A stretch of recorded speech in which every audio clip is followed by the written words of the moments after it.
Hello everyone, Triggin here, and we are doing something a little different tonight.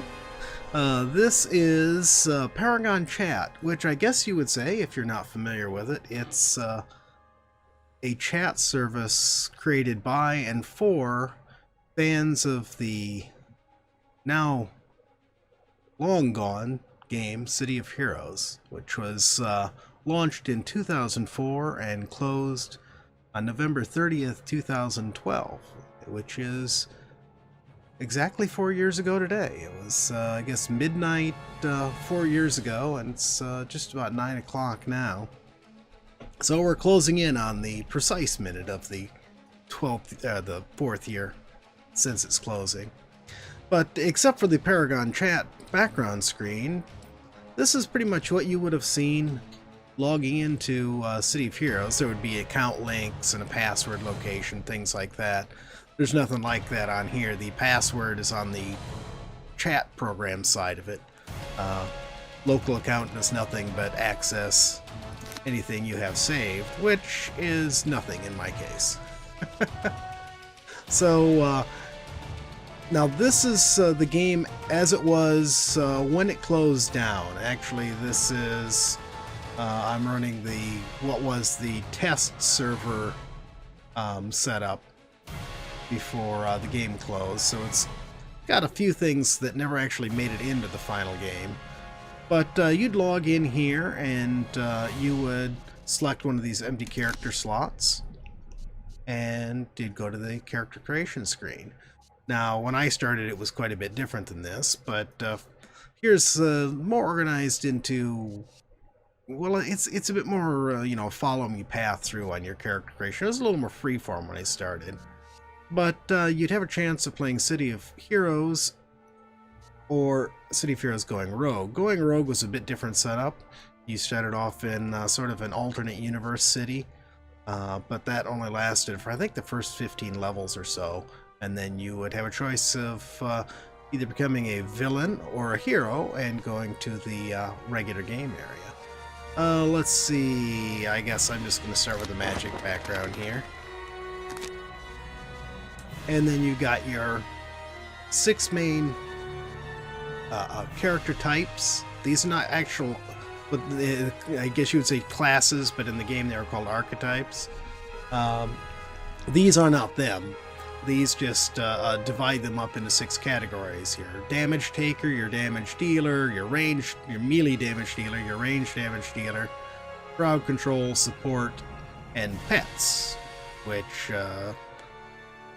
allowed you to have little minions that you used. Actually, let's go ahead and go with pets here. Haven't done this in a long time. So the main pet one is actually the mastermind. The Dominator and the Controller have pets too, but a little bit different. We're going to go ahead and go with Mastermind. Now, Mastermind was originally only a villain side archetype, which is why it has more of a villain-sounding name. The Controller was it's a controller, the control class, but it does have a few pets. And the Dominator was sort of the villain version of the Controller. Masterminds was something entirely new, and Arachno Soldier, I never actually even played one in games, so I don't know.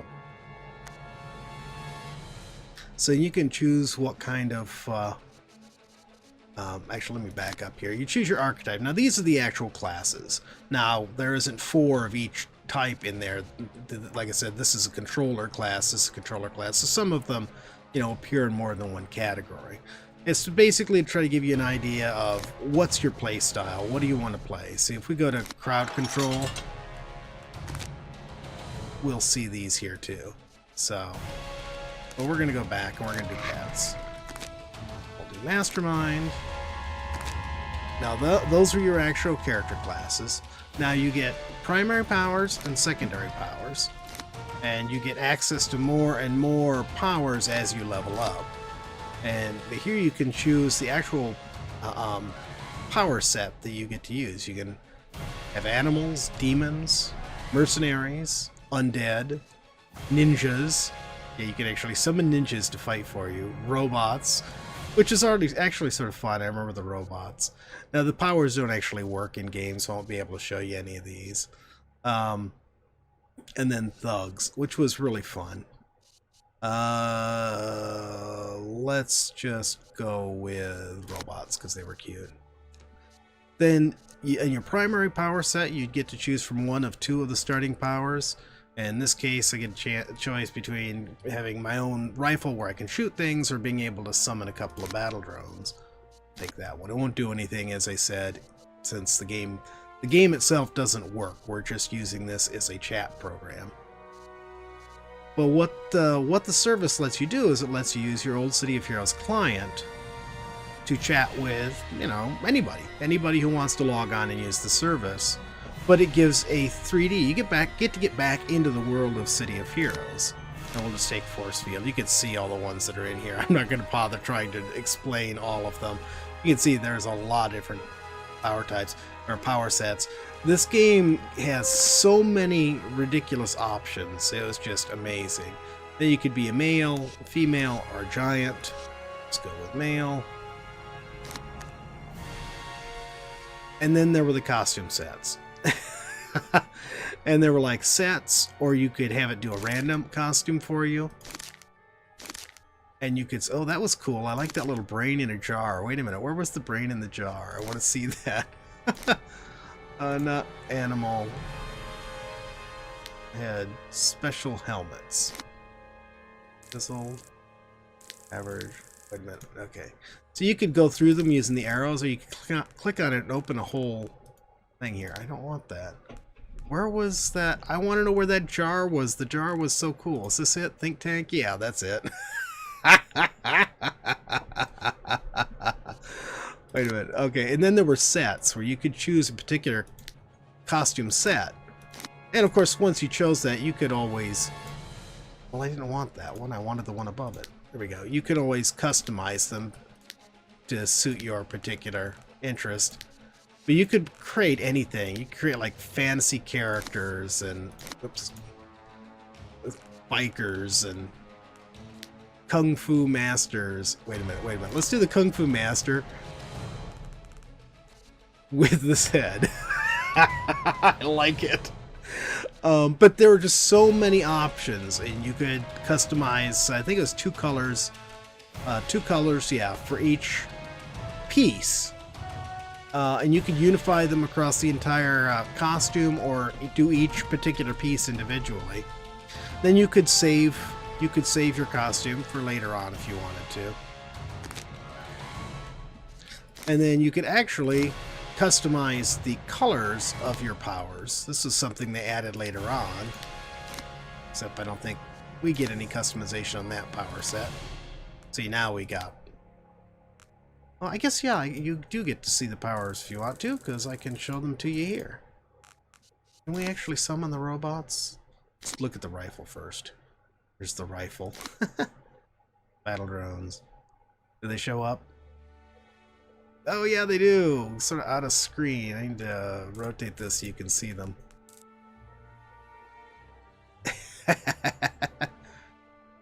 So the little battle rounds would drop, and then see later on, you get this, which would allow you to boost up your robot.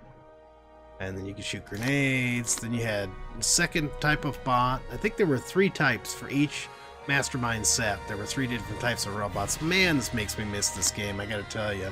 Be able to repair your bots. Then there's the big assault bot here. That reminds me a bit of the Iron Man movie with what's his name's armor. But then on some powers like this, most powers, if they had any sort of visual effect like that, you could customize the colors, and sometimes you could customize other things, like with the swords and things like that. You could customize what those weapons looked like. I think one of them, I don't remember if it was the broadsword power or what. There was you could have a baseball bat, and there was like the shields. You could use a trash can lid as your shield. All sorts of stuff like that. And then of course you'd have to name your hero.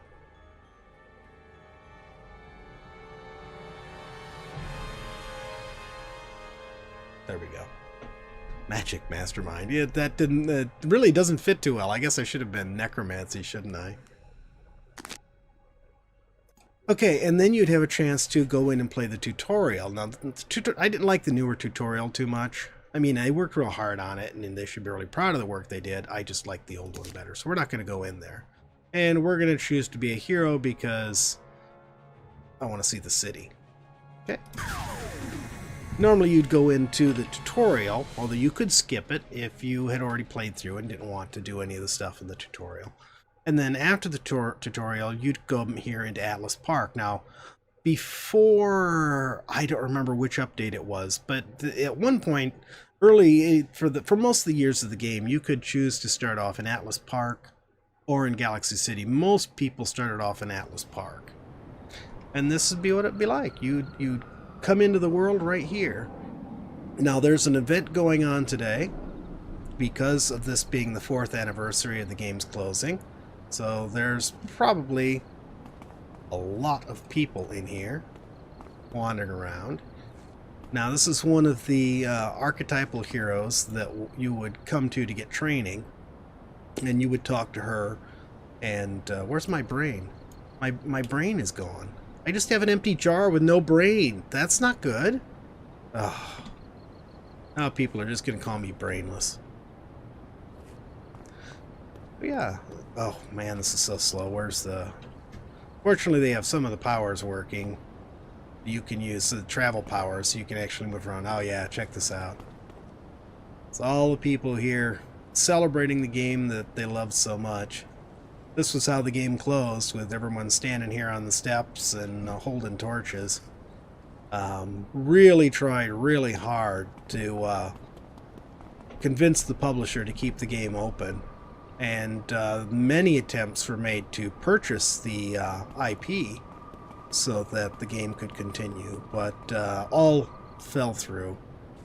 I don't know if there's anything still going on in that area or not, but... So yeah, you'd start off here. You'd actually start off... I actually ran past it. I didn't want to interrupt all those people. Maybe we can come up behind them here. Oh, wow. Managed to... Alright, forget that.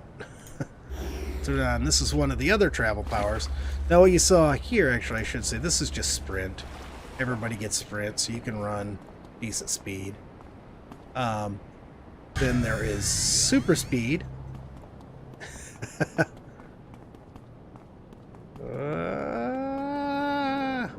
That was an NPC we just ran past. And then there's fly, which was always my favorite. I mean, some of the others were really fun. I liked the other ones just for having fun with, but they just weren't as efficient, I guess you would say, as for getting around as just plain fly. Some of the other stuff, they've added some new stuff on here. What's this?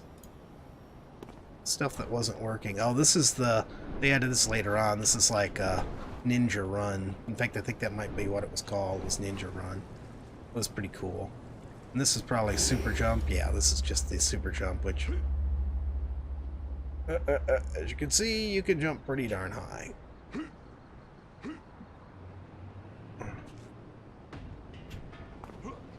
Whoa. And then what's this? Follow. Oh, I guess you can follow someone and heal. not heal as in healing someone, but heal as in, here, you follow me. Let's fly. So yeah, you would start out here, and when I started the game, they changed it later on, but when I started the game, the first thing you'd do would be to come in here to City Hall. If you started in Galaxy City, I think you'd go into the Hero Core building. But starting here, you go into the... now I have to remember how to turn stuff off. There we go. You go into City Hall. You can see here you could, if you wanted to create a group of heroes, you know, a guild, you could sign up right there. There were no restrictions on creating guilds, which was really nice. I never liked the restrictions on it. But you'd come down here according to what your origin was, whether you're magic or science or mutant. Oh no, this is science here. Or is that, I don't know. So, yeah, elite was a normal person. I mean, like Batman, you know. I guess, was that science and this is tech? I don't know, something like that. So you come in and you talk to the contact in here, like this would be the magic contact. Since I'm a magic background, I would come in here and talk to this person. And that's where you would start getting your missions. Now, I loved the way City of Heroes did missions, because generally, whenever you finished doing missions for somebody, you completed their story arc, you would get one or sometimes more new contacts. And sometimes there'd be contacts you'd run past somebody and hey, and you could stop and talk to that person. But usually you get them from completing one person's story arc, and then you get more contacts you can go and talk to, and you didn't necessarily have to do anything in any specific one. You could take branch A or branch B, and you'd get different missions and all sorts of things like that. Now right here, this is the elevated train system, monorail system here in the city. And here, actually, you know what? I think, oops, wrong side. This is the exit. This is the entrance. You can see this is a map of the city here with the rail lines. I don't remember which is which. It's been too long. It's been 4 years, folks. I can't remember what I did 30 minutes ago, let alone 4 minutes ago. But yeah, from here, originally you'd have to be on the line that you were connected to. Like whatever rail line this is, you would have to only go to other stations on that line. Later on they changed it so you could go to any station on any line. But early on it meant that if you wanted to move from one line to the other, you had to go to a zone that had a train for both lines. And then after that, you would have to cross that zone to get to the platform for the other line. Which definitely made it interesting when it was sort of a higher level zone and lots of bad guys wandering the streets and stuff. You would have fun trying to get from one area to another. And then, depending on when you played, this would be one of the next places you go, King's Row. Now, I had a character that the King's Row was his home. I mean, this is just role-playing background. And you'd come here and you'd go and talk to your contacts and do missions. Very different environment you see from Galaxy or from Atlas Park. There would always be bad guys right along here, and I'd like to jump on this fence and then just run as fast as I could along the fence to avoid having to fight all the guys when I wanted to get through. One of the things, I think it was after the update number 8, which is called issue 8 or I-8, was police radio missions. And you would come here and talk to your contact here at the police station in King's Row, and then you could get missions from the police department. Your contacts would be different. Sometimes it'd be this guy, sometimes it'd be one of the police officers inside.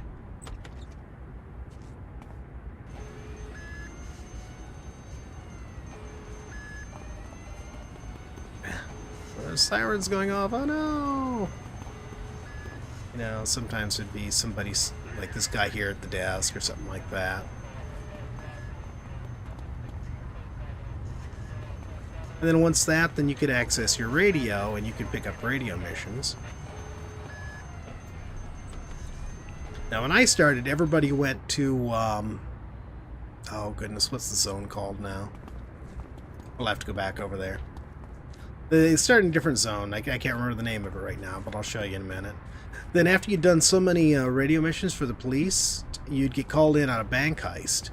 And you'd come here, you'd wait for your group to gather here at the paddy wagon. There's a term I'll bet some younger folks don't know. You'd wait here, and then as soon as everyone was here, you'd all jump in the back. And yeah, your characters would actually jump in the back. And you'd be taken to a special map that would look like it was in the city, but it's actually just a mission map. So it would be an instance map that just your team was in there. And you'd deal with the bank heist and try to stop the robbers. And that was always a lot of fun. Run back here. This was also another big place you'd come. when you wanted to chill or go do some role playing or something like that, would be this van right here. You see all the little posters on the walls for Pocket D. Well, Pocket D is a club where both heroes and villains could meet together and chill. And you come into one of the entrances depending on where you're at and everything. And you can actually use this as a shortcut too. Because here's the King's Row entrance. But then there's entrance over here. I think this is Talos. And what would that be? Founders Falls, maybe? I don't remember. And then there's the actual club itself in here. You can hear the music. Always makes me nostalgic hearing this music. Looks different than it did when I started. There was like a bar right here, and you came in a corridor, and it was just different. It was just different. Yeah, and they added these vaults. I don't remember what they were for. I never used them much anyways. The big dance floor. And then sometimes when the devs would have some sort of an event, this place would just be packed. In fact, they might actually, the system might actually have had to create several instances of the zones. So there might be a Pocket D1, a Pocket D2, a Pocket D3. The day the game closed, there were actually, at least on one server, there were more than 33 Atlas Parks. There were so many people going to Atlas Park. But man, I've met some of the devs in here before when they'd be in here doing events, and you know, you get to chat with the devs in game, you know, just like any other player. It was really great. This little tiki club. Can we go in here? Yeah, you know, you had to have the VIP pass, which I don't remember how you got that initially. I think later on pretty much everyone got it. But if you had the VIP pass, you could use this club too. And here's a special entrance. You'd come in. It shows Ski Chalet now. I don't know if that's where it went to begin with. But yeah. And is there a mission giver up here or a store or what? There's something up here. Another NPC up here. I don't remember what she was for.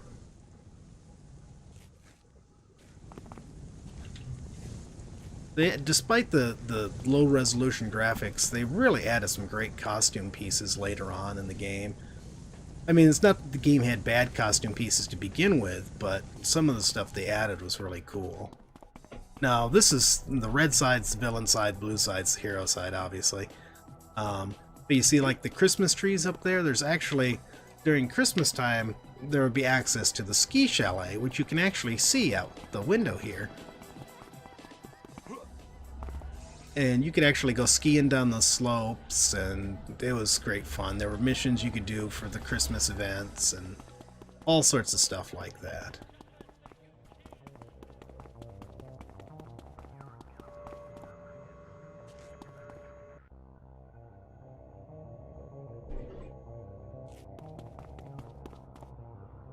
Let's go to Talos. Once you reach a certain level, and I don't remember what the level was, it went from Atlas Park being sort of the central zone to Talos Island being your main zone that you would always come back to. And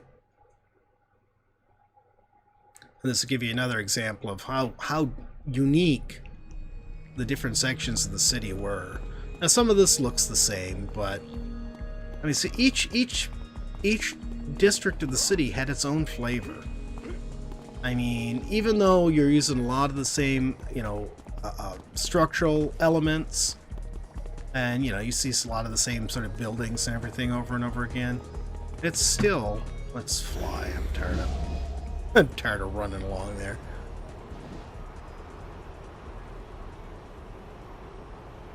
And this, I think, was also added with issue 8, was the auction house.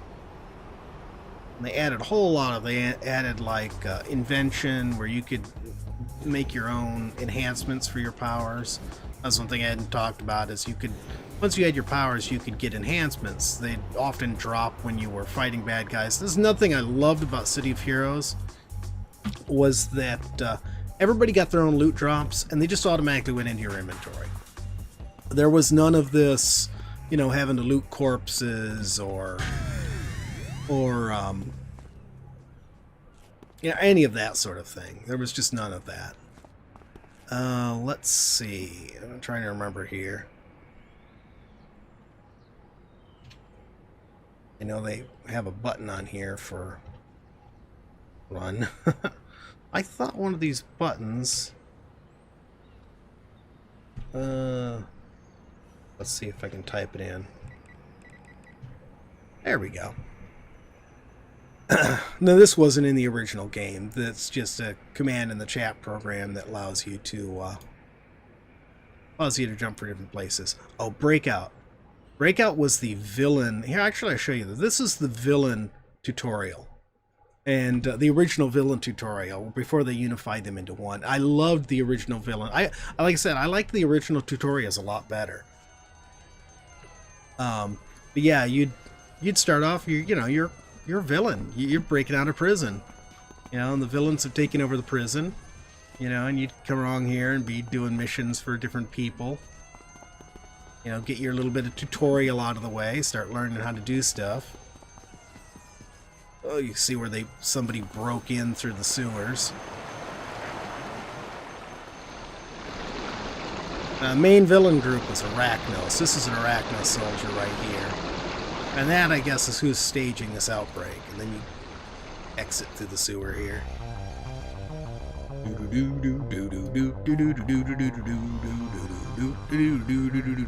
Oh, sorry. Get another mission from this guy.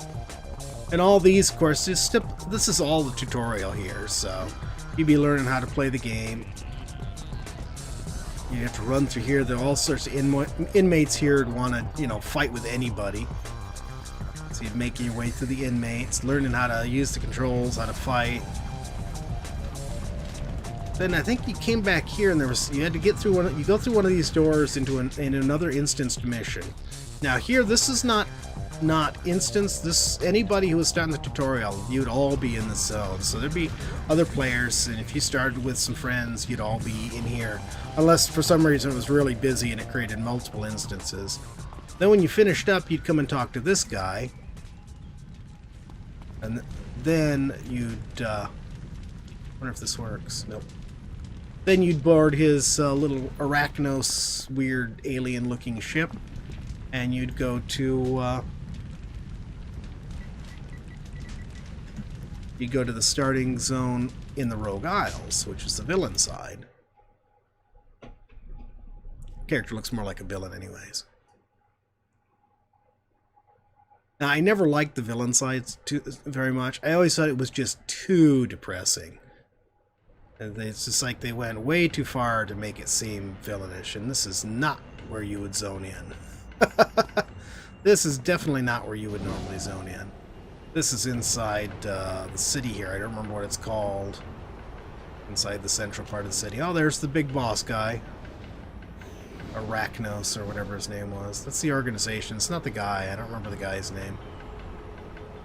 It's so foggy I can't see. I'm trying to remember exactly where the base is that you started out. It was Fort something or other, I think.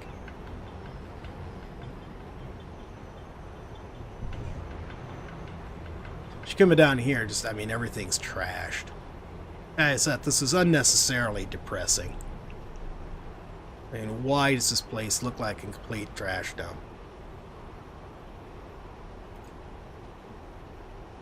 What self-respecting villain would allow his city to look like that?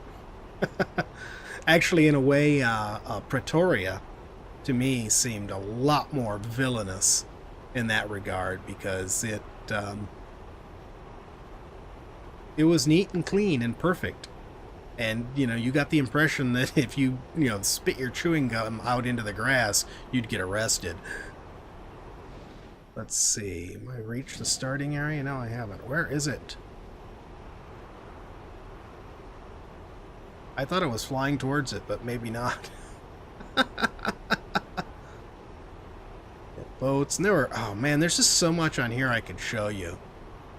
This game was so cool, and there was so much content. We haven't even scratched the surface of the number of areas. There's just no game out there that has as many areas for you to explore and have fun with as City of Heroes did. I've Champions comes nowhere close. What do they got? Half a dozen zones or something like that. And DC Universe is beautiful. Beautiful. I would love to see City of Heroes done with the graphics of DC Universe. And I found DC Universe fun to play, but it's just, I mean, it seemed like after you got through your first real quick, once you got through the real quick single player story, you got up to level 30, then it was a MOBA, multiplayer online combat arena or battle arena, whatever it's called, and gear grind. And thank goodness there was never a gear grind in City of Heroes. Once they added some of the more advanced drops and things like that, they went a little overboard, I thought. I thought the original simplicity of the game was a lot better. And I have no idea where I am. This is definitely not where I was trying to go. I wanted to show you the starting zone because it didn't take us there. It took us to the city, and somehow we ended up back at the city. Oh well. But we've been here too long now. I don't want to make this a super long episode. If you want to see more of this old game, if you want more tours of it, I could probably have 100 episode series and still not show you everything that there was in this game. There is, let me see. Just look at this, all the stuff, different stuff that you could see here. Cimarora, the destroyed version of Galaxy City, Fort Trident, Monster Island, the Crucible. Those are all sort of mission areas, a little bit different. Echoes were echoes of the old versions of zones before they were changed. The old Richty crash site, the old fault line, the old Dark Astoria, extra dimensional, and just all of this stuff. Firebase Zulu, remember Firebase Zulu in our original, or in our first Subnautica series? Paragon Dance Party. I like the Paragon Dance Party because that was what they had before Pocket D. It was before the villain half of the game came out. The PvP combat zones where you could go and PvP, heroes versus villains. Pretoria, which I was telling you about there, the different wards of Pretoria, and that was a pretty good sized update. There were a lot of zones in that. It was really, really interesting too. The Rogue Islands, look at all these different areas, and some of these are considerably bigger than the one we're in right now. And lots of content in them too. And then look at Paragon City. These are all the zones of Paragon City. Look at this, all of this stuff. All of these areas to be explored. The Hollows, that's what I was telling them about earlier. I couldn't remember the name. All of these different zones. I mean, we could just have a field day exploring around here. When I started, though, I started to tell you this earlier. When I started, now this is actually right off Atlas Park. You would actually come through a gate like this in Atlas Park, and it would bring you into here. This is the other side of the gate. But this was this was like supposed to be a neighborhood that just got destroyed when the Richty attacked. And there were so many. This would be the place you would go after Atlas Park. Now, I guess before this zone came out, you would go to Perez Park. And I think this zone sort of killed Perez Park, and then later on, other things killed this zone. But you know how it is. But I have so many fond memories of hating this zone. Trying to run across it. Eek really hated this zone.